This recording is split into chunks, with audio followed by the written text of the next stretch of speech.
Welcome to Heart with Michael, featuring your host, Michael Liben. Our program is designed to empower the bereaved community with information and stories from those who have suffered the most terrible loss.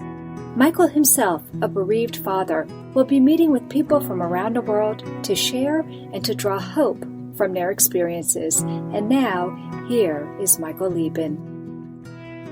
Welcome, friends, to the 5th episode of the first season of Heart to Heart with Michael, a program for the bereaved community.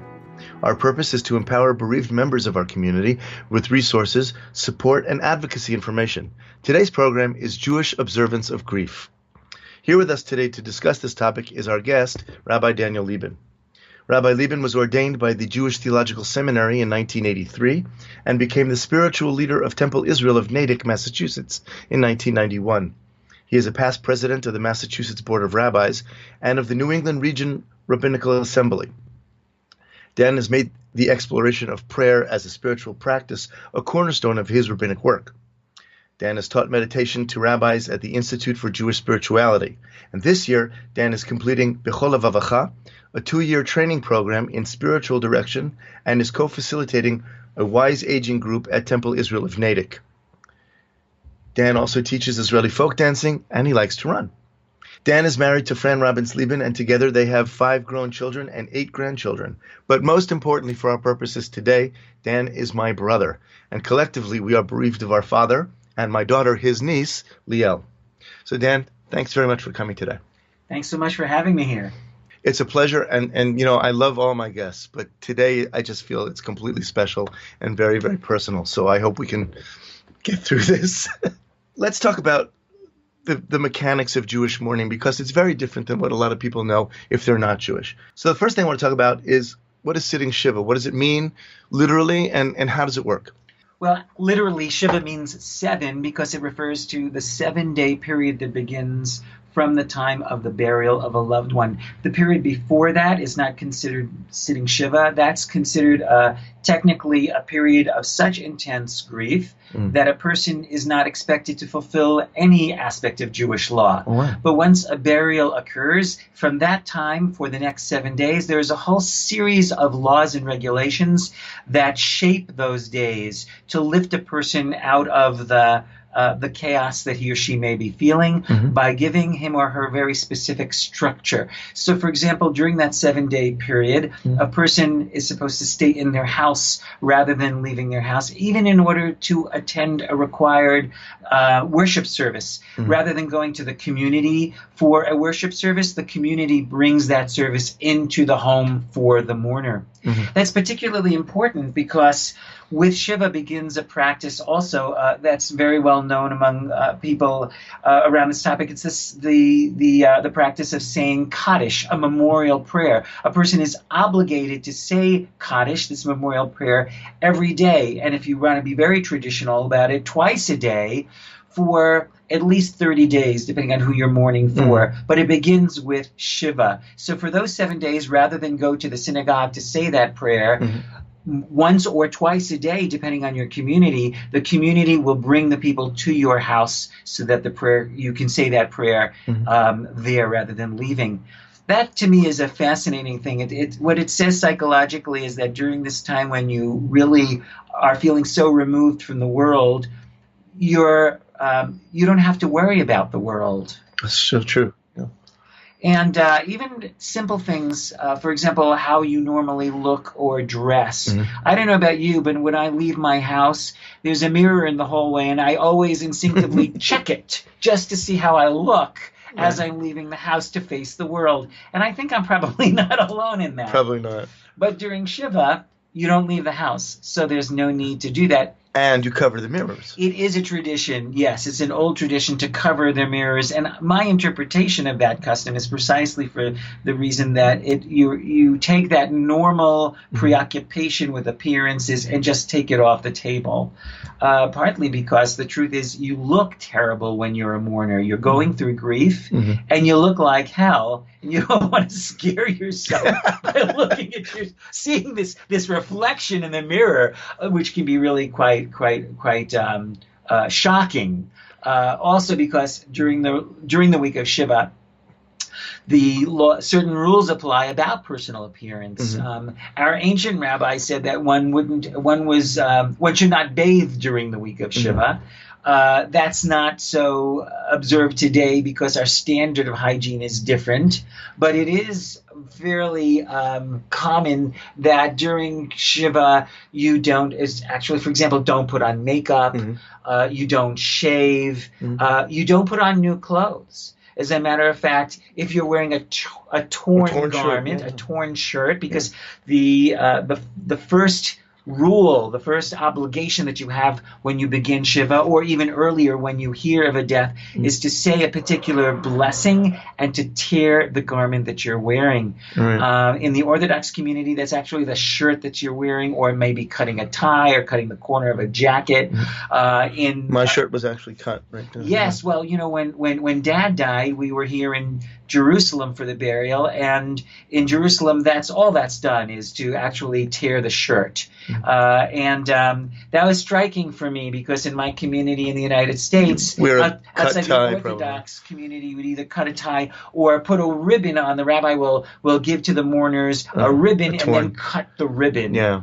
So that's a very different way of doing it. Well, and that's important that we talk about that in different communities around the world, there are variations of a lot of these things, a lot of these traditions. So in Israel, where I live, the rabbi comes up when, just before the ceremony, just before the burial, takes out these really big scissors, puts his hand down your collar. Yeah. And people know this in advance. They wear shirts that they really don't like.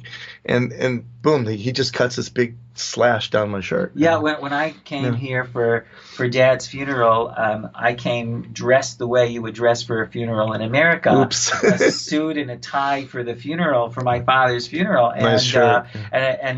So Menachem, one of our brothers-in-law, said, "Oh, it's okay, Danny, I'll give you an old T-shirt that you can wear to tear instead." I said, "Menachem, I don't think I'm tearing somebody else's old T-shirt at my father's funeral." Yeah, I think you're right.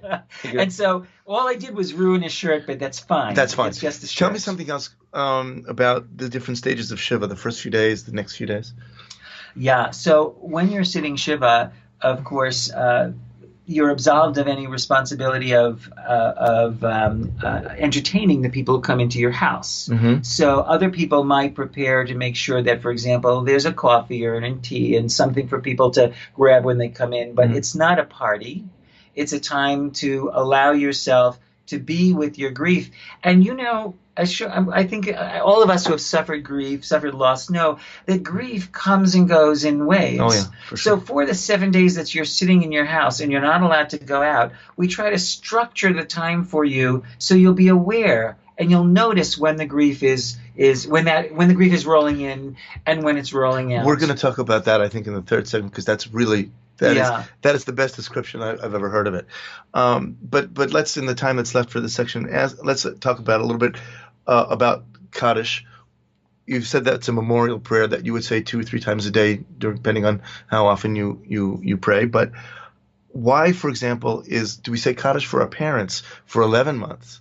But for children and for siblings and for spouses, only 30 days? That's really an excellent question. But first, let's back up a minute and just explain to your audience that these rules of mourning that begin with the 7 days of Shiva, once Shiva ends, some of those laws continue on. So after the 7 days, you're now allowed to go back to work and go back to your regular life. You have to kind of embrace life. Right. And there's a custom actually of taking an intentional walk around the block. Making this public statement that I'm taking this piece of grief, this place of grief, and I'm encircling it so it's not going away, but I'm putting it in a certain place because now it's time for me to go out into the world. So I go back to work, I go back to many of my activities, but I continue not to shave.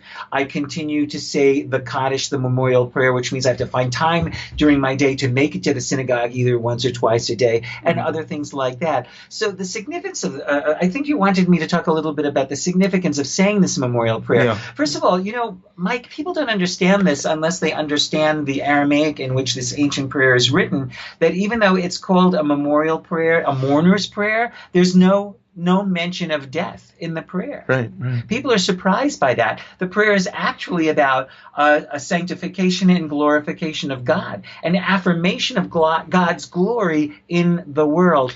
So does a mourner say this to sort of say, despite my pain, Well, I still glorify God? I think that's my interpretation. It's a way of saying during this period when the light when it really feels like the ground is falling out from beneath me.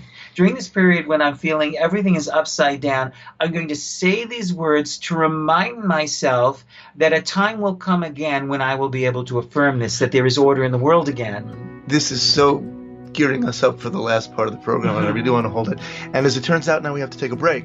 So when we get back, we'll be talking with Daniel about how to help loved ones who are Jewish during their mourning process. What can I do? My Jewish friend is in mourning. What can I do to help him? And that's when we come back.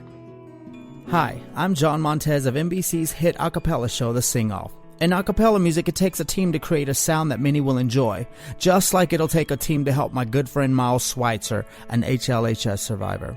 Let's help Miles fulfill his dream and make a big enough sound to bring awareness to congenital heart disease. Please visit him at gofundme.com/The Miles Project. Miles with the Y. Again, that's gofundme.com, The Miles Project. This is for Miles. You are listening to Heart to Heart with Michael. If you have a question or comment that you would like addressed on our program, please send an email to Michael Liben at michael@hearttoheartwithmichael.com. Now, back to Heart with Michael. Welcome back to Heart with Michael. Today we're talking with Rabbi Daniel Liben, who has graciously given us a brief overview of what the process of mourning looks like when you are Jewish. Now we're going to talk with Daniel about helping those we love who are Jewish through their mourning period. But Daniel, before we do that, I want to finish up something from the last segment, and it's important to me because I'm a bereaved father. Why do we say Kaddish for our parents for 11 months, but for our spouses and for our children and for our siblings only 30 days? That's a very good question, and I think the answer to that is that the rabbis felt that there was a special relationship that one has with one's parents because they're the people who gave you life. And so that puts them in a unique position.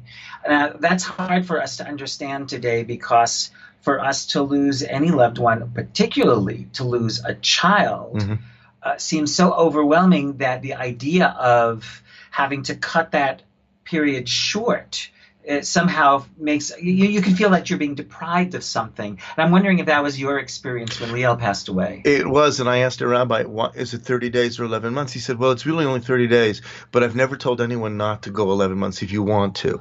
Well, that's very good, and I would say the same thing to families. I mean, very often, for example, there will be people in my congregation who will continue saying Kaddish for 11 months for a husband or a wife, even though they're not obligated to. And I would, again, never tell them to do that because there's something so healing and cathartic about the process of being in community with others who have suffered a loss and by having a daily ritual practice as a way of expressing your grief. I'll give you another example of the way in which some mourning customs have changed because of our changed sensibilities. In traditional Jewish law, there's no formal mourning for losing a child who has died before the age of 30 days. I knew that, and that's amazing. Because a child who is actually born into the world but dies before, but until he or she reaches the age of 30 days, is not considered viable in Mishnaic law, which is crazy for us to think about. I know. So today, we actually encourage parents who've lost infants to mourn that loss and to take on traditional mourning customs, even though traditional Jewish law does not require them to do that. That's amazing because a recent guest of ours, in fact, our previous guest was a grandmother, and we were talking about mourning a child who lived for 12 hours. Need to be understanding and receptive to the needs of human beings. That's totally comforting to know as a parent. I can tell you that's just amazing. Now, I'd like to move on now with this segment. A lot of our listeners are obviously not Jewish. And the question now comes up, my Jewish friend is in mourning. What can I do? Do I visit during the mourning period? Is that for Jews only? Is it for everybody? Who comes to a house of Shiva? Great question. Everyone should come to a house of Shiva, and you don't have to know anything about the Jewish tradition. You don't have to know any special customs, because Jews ask me the same questions all the time. What's the best way? People feel sometimes embarrassed about going to a house of Shiva because they don't know how to deal with grief. And that doesn't have to do with whether you're Jewish or not. That's really just human. And what I tell people is it's really fine. What you're doing is you are bringing a ministry of presence Wow. And that's all it takes. You walk in the door and you're just there. And sometimes that's all a person needs, is to just know you're there for them. And the words are just superfluous. The words are secondary. In a previous episode, we spoke with a minister, and he said something along the same lines. I had brought up Job's friends and not being very helpful. And he said, well, in fact, they were helpful for about a week. They sat there and said nothing. And I remarked, well, that week that they were there, that was the week of Shiva. And they said nothing. And that was probably the most productive thing they could have done. When we were sitting for Liel, we were shocked. We had no idea. Hundreds of people came through that door every single day for a week. But just seeing people, just people saying, yeah, I know this is bad for you. Also, I think there is a skill and there is an art to this once people feel comfortable with their role as a comforter of mourners. For example, I've seen Shiva homes where it's really not working. It's not working. There's so much embarrassment around death that it feels that no one wants to talk about. It feels more like a party. People are talking loudly. They think they can distract you from your grief through laughter. And it's just horrible. It's not the way it's supposed to work. Well, I actually have to disagree with that, because we talked before about different stages of that week. And from my own experience with Dad and with Liel and watching our parents go through their Shivas for their parents, I think that by about the fourth or fifth day, it's a laugh riot. I think that there's something necessary, and I think that speaks to the eternal optimism of Judaism. I think if you can't find something to smile about, I agree with you. Big trouble. I absolutely agree with you. But I want to go back to the beginning. Let's say it's the day after someone has suffered a loss. The best way to approach it is to come in, and you can do two things. You can just say, I'm so sorry, and then just leave it up to the mourner to decide what way to take the conversation or not. Perfect. The other thing that is very useful is to be able to say, if there's nothing going on and you feel like you want to move it somewhere, is to give the mourner an opportunity to talk about the person they've lost if they want to. So, for example, sometimes I'll come in and I'll say, tell me about your mother. Or, can you show me a picture of your mom? Are they ready to do that? Yes. Yeah. If they don't want to, they'll tell you that. But most often people are relieved and hungry to be able to say something. And what I discovered as a mourner myself when I was sitting for Dad was that people came and asked me questions about him, and I was able to reconnect and bring back to my consciousness a fullness of who he was from the years before he was sick. And that wouldn't have happened if people were not skillful enough to come in and say, I didn't know your dad. Can you tell me a little bit about him? And that was the most healing part of Shiva for me. I think you're right. There's all kinds of customs that not everybody knows everybody else's customs. Right. And as many different communities of Jews as there are, and there are Jews in every country on earth, there are that many different customs and traditions for mourning. And once again, we're up against that heartbreak, so please don't leave, because we will be right back. And I want to thank Daniel for coming to Heart with Michael and sharing with us how we can support our Jewish loved ones when they are grieving. I know that many struggle with what to do, and we'll gain insight from what you share here. In our final segment, I'd like to talk with you about the psychological and spiritual impact of Jewish mourning, and we'll do that, I think, through personal experiences and stories that we can share about ourselves. And when we come back, that's where we'll be.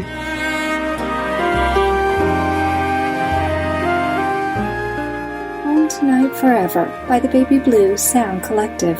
I think what I love so much about this CD is that some of the songs were inspired by the patients. Many listeners will understand many of the different songs and what they've been inspired by. Our new album will be available on iTunes, Amazon.com, Spotify. I love the fact that the proceeds from this CD are actually going to help those with congenital heart defects. Enjoy the music. Home Tonight Forever.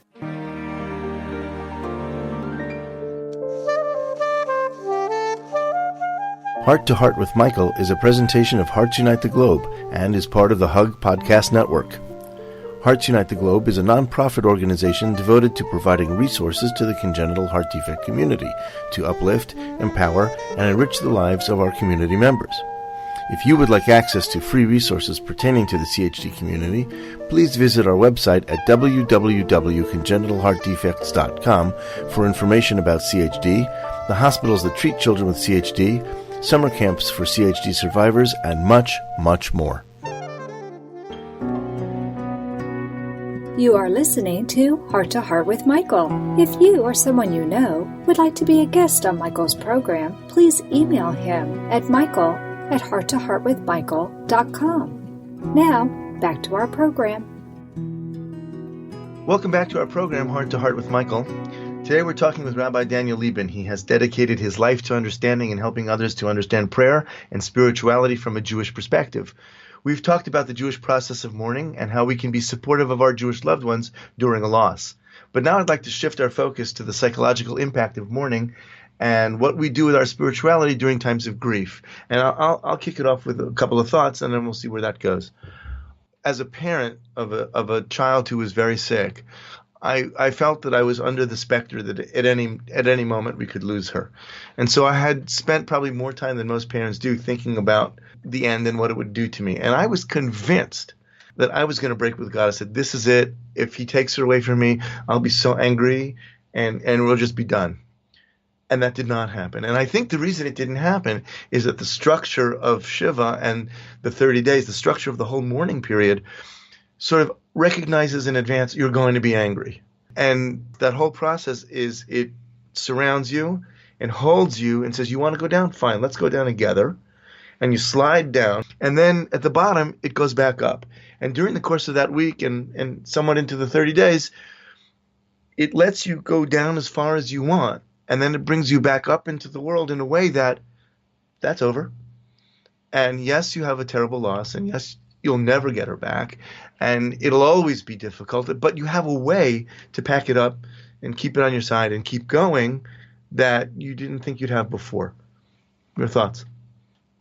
The question of anger is such a personal issue, Mike. I know that some people who go, as they're going through the process, the words of the mourner's Kaddish, which are words of praise, ring so harshly false to them that all they feel is anger for a good long time.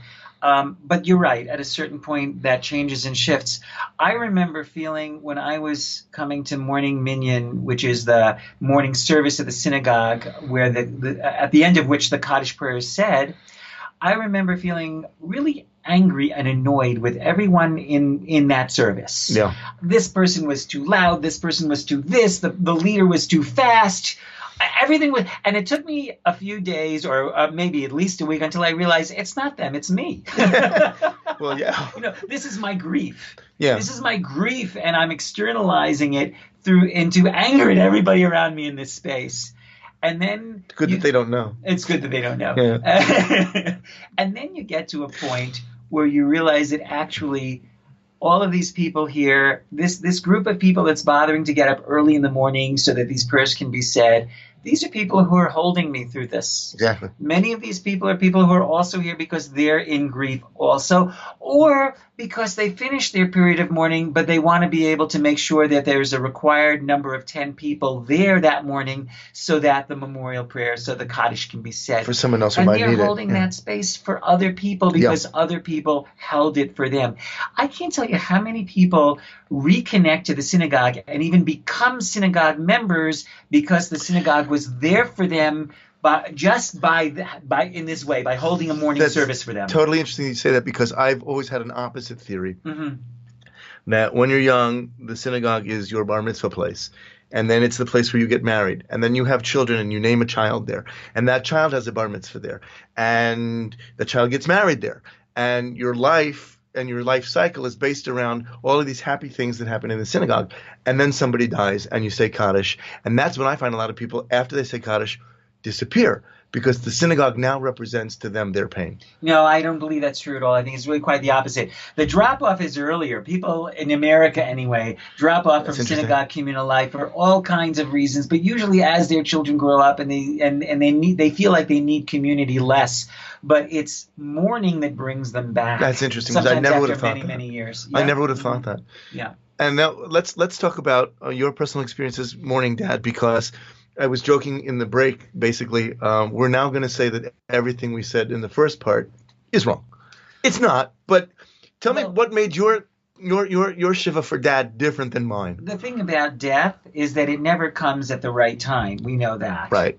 So when our dad died, it was 4 days before my daughter Talia's wedding. Wow. And so Mom had already made the trip to the United States along with our sisters, and they were there, and we were all ready for this wedding. And then we get this terrible phone call that Dad has died. So the next morning, me, Mom, our 2 sisters, we're all on a plane on our way back again for a funeral. And the funeral in Israel, funerals happen immediately. So we landed Thursday morning. Sometimes the same day, by the way. A nighttime funeral, I don't recommend. I've seen them. No, they're horrible. I know, but that's the way it's often done here. Yeah. Here, at least, they waited for the mourners to come back from across the ocean. We flew in on Thursday morning. The funeral was Thursday evening. Thursday night, I was on a plane back to the United States because Sunday was a wedding. I remember joking, you flew in like a rock star, did the gig, and left. Yeah, so I'll tell you, it was such a rush. You know, when you're caught in grief, sometimes you're so confused, you don't cry. Right. And I don't remember crying all that day. I think the first time I cried was in the airport on my way home, because I got to the airport and I'm at passport control, and the woman is looking at my passport, this woman on the other side of the counter, and she looks at my passport. She says, "You just got here this morning and you're just leaving now?" Yeah. I pointed to my torn shirt and I said, "I suffered a loss."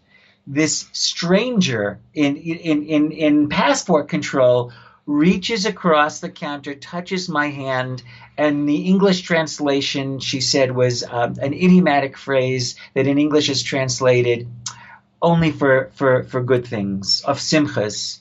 You know, we should have good things in our lives, not bad things. That's when I finally cried. That's what the experience was. Yeah, I don't think I ever got to tell you that story. No. So you fly in Wednesday. You're out by Thursday. No, you fly in Thursday morning. We have the funeral. You're out by Thursday night. Friday is a short day because on Shabbat we don't sit Shiva. And then Sunday is a wedding and the rabbi's daughter. So everybody in the world is there. What do you do? So this is what I decided. You know, in Jewish law, in Jewish tradition, there's a story that you probably know. The question is asked, what happens when a funeral procession and a wedding procession meet at a street corner? Who goes first?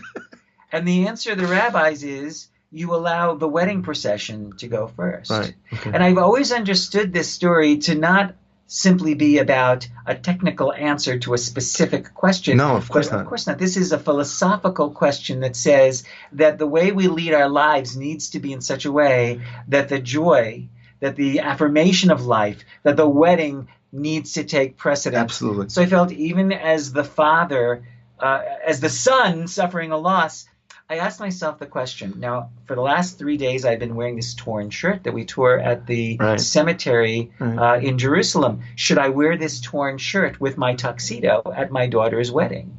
And I said, there's no way I'm going to look like the mourner in my daughter's wedding pictures. Right. And I thought to myself, I knew what Dad would have wanted. There's no way he would have wanted me to do that. Well, so I took off the mourning shirt, the torn shirt, put on the shirt of the celebrating father, and we did a wedding.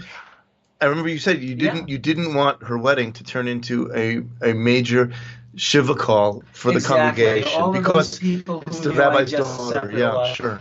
And at a certain point during the reception, there's a lot of dancing at the wedding, and I was dancing, and someone comes up to me afterwards and said, Dan, looking at you dance, I could see that you were channeling your father. Oh, that's really nice. So sweet. And I really felt that was true because I knew how much he wanted to be at that wedding. I knew how much he loved family celebrations. And since he wasn't there to celebrate, I felt like I was celebrating for him. And this would have been the first one of your children's weddings that he wasn't going to go to anyway because he was too sick. So I think it really was nice that you did that. And I think it's a beautiful, beautiful story and a nice way for us to end our program. So this concludes our episode of Heart to Heart with Michael.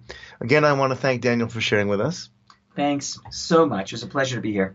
And I hope that what he's shared with us has brought some hope to those who are listening. Please join me or the Heart to Heart with Michael team in Pal Talk every week following the program. And I'll be with you again soon. And until then, remember, it's okay to breathe.